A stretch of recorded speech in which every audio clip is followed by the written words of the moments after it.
तो भाई इन दिनों स्टार प्लस का जो सबसे टीआरपी में नंबर 1 सीरियल है गुम है किसी के प्यार में, सच में गुम हो गया है।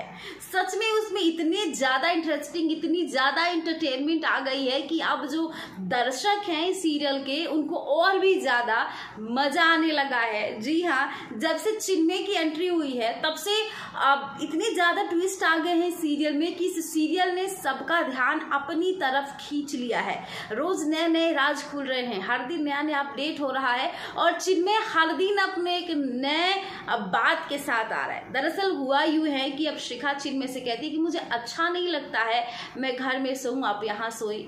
उसके बाद मैंने इतने दिनों तक आपका इंतजार किया है। उसके बाद घर में एक पूजा रखा जाता है जहाँ पे अब चिन्मय को कहा जाता है कि तुम शिखा के पति हो, तुम पूजा पे बैठो। वो पूजा दरअसल शिखा और चिन्मय की मैरिड लाइफ के लिए रखी गई है। अब चिन्मय सबके सामने एक शर्त रखता है कि मैं एक पति के जैसे शिखा के साथ तभी बैठूंगा जब वो मेरे साथ रहेगी, मतलब मैं जहां रहूं वो वहीं रहेगी, भोसले निवास उसे छोड़ना पड़ेगा। जी हाँ, ये शर्त रखी है चिन्मय ने। दरअसल हुआ कुछ यूं है कि इतने दिनों से शिखा और चिन्मय एक दूसरे से दूर है। शिखा इतने दिनों से चिन्मय का इंतजार कर रही है कि आखिरकार मेरे चिन्मय कब आएंगे, आखिरकार हम भी एक पति पत्नी के जैसे कब रहेंगे। मतलब इतने दिनों से जो शिखा है वो चिन्मय का इंतजार करे कि चिन्मय कब आएंगे, हमारे जिंदगी में भी सब कुछ अच्छा कब होगा। लेकिन चिन्मय जब आता है तो उसके रंग रूप बदले हुए रहते हैं।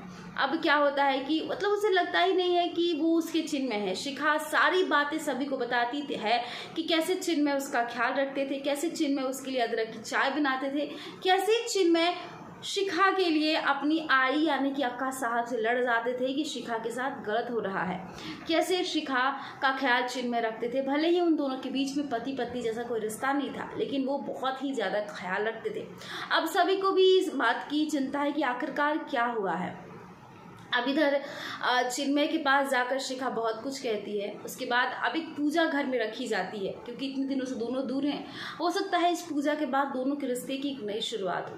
जहाँ पे पूजा पे बैठने के लिए चिन्मय को कहा जाता है तो चिन्मय ये शर्त रखता है कि मैं पूजा पे तभी बैठूंगा जब मेरे साथ शिखा, मैं जहाँ जाऊँ, जिस हाल में रहूँ, जैसे रहूँ, शिखा मेरे साथ वैसे ही रहेगी। तो आपको क्या लगता है, क्या राव साहब ऐसा होने देंगे? क्या शिखा हाँ बोलेगी? आप हमें कमेंट जरूर कीजिएगा।